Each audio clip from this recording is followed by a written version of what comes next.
کہ جب ہم قبر میں ہوتے ہیں، دیکھیں دنیا جو ہے نا وہ عملی کام کرنے کا ہے، آخرت میں جو ہم نے کام کیے نا اس کی ہمیں فائدہ ملے گا، یہ جو ہم سورۃ زاریات کر رہے ہیں وہ بھی یہی ہے۔ تو اگر جی آپ نے دنیا میں اگر قرآن نہیں پڑھا، آپ نے دنیا میں قرآن سمجھنے کی کوشش نہیں کی، تو وہ پھر ہمارے آخرت میں کیسے ساتھی بنے گا؟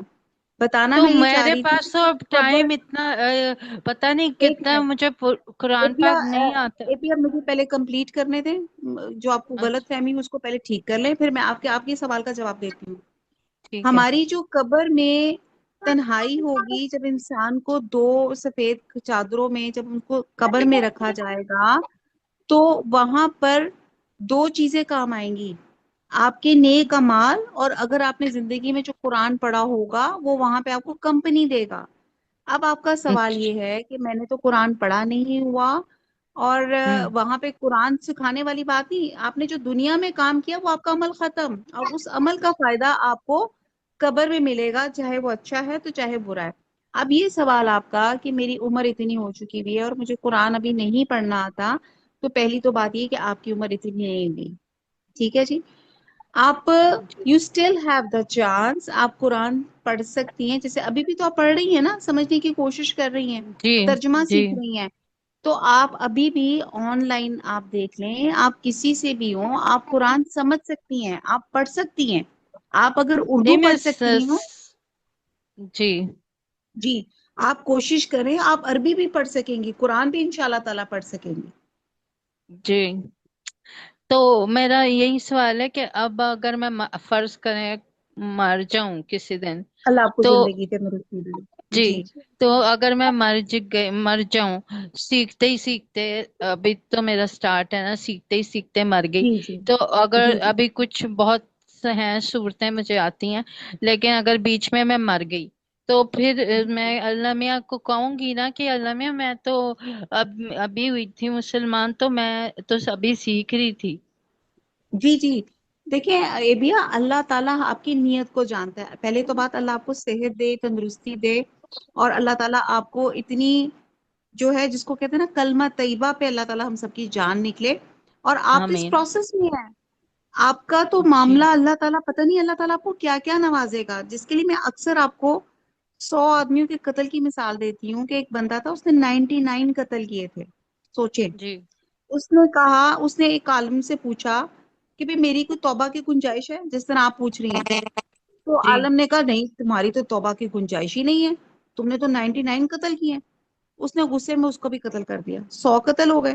اب جب سو جی قتل ہو گئے اس کے بعد پھر وہ گلٹنگ فیلنگ ہوئی اس کے اندر کہ میں نے 100 بندوں کو قتل کر دیا، تو پھر کسی نے بتایا کہ وہ ایک علاقہ ہے بڑا جس کو کہتے ہیں کہ برکت والا ہے، تو تم وہاں پہ جاؤ، وہاں پہ دیکھو تو اللہ تعالیٰ تمہارے لیے شاید تمہاری کام کا سبب بن جائے۔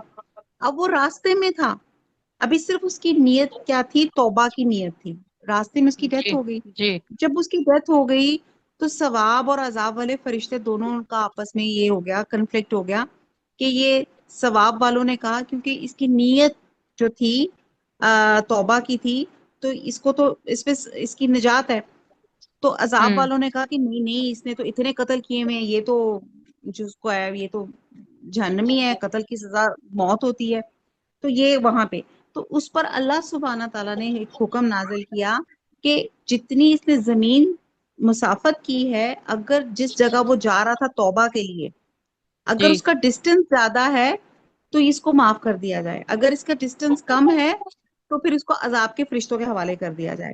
اور اللہ جی تعالیٰ نے پھر کیا کیا کہ جتنی بھی اس نے چلی تھی نا مائلیج، اللہ تعالیٰ نے اس کی مائلیج زیادہ کر دی اپنی رحمت سے، اچھا تو وہ کیا ہو گیا، وہ رحمت والے فرشتوں کے حوالے ہو گیا، اللہ تعالیٰ نے معاف فرما سبحان دیا اللہ۔ اس کی ہوں اس گلٹ فیلنگ پہ۔ اب جو گلٹ اچھا فیلنگ اچھا آپ کی ہے کہ جی لیکن آپ کی تمنا بھی ہے میں قرآن سیکھوں سمجھوں، جی اللہ تعالیٰ اسی پہ آپ کو نہ جانے اللہ تعالیٰ کیسی کیسی اللہ تعالیٰ آپ کو انعامات عطا فرمائیں گے، اللہ تعالیٰ پتہ نہیں کن کن چیزوں سے نوازیں گے، اور اگر آپ اللہ وہ کر جیسے وہ کہتے ہیں علم کے راستے پہ ہیں آپ ہیں، تو پھر اللہ تعالیٰ آپ کے لیے تو بہت سفر اور آسان کر دے گا اگلا بھی۔ اللہ تعالیٰ سب کو عافیت میں آمین رکھے، چلیں جی، آمین۔ جی تھینک یو۔ یہ آپ کے سوال کا جواب ہے، جی جی وما علینا الا البلاغ سبحانک اللہم وبحمدک نشہد لا الہ الا انت نستغفرک ونتوب الیک والسلام علیکم ورحمۃ اللہ وبرکاتہ.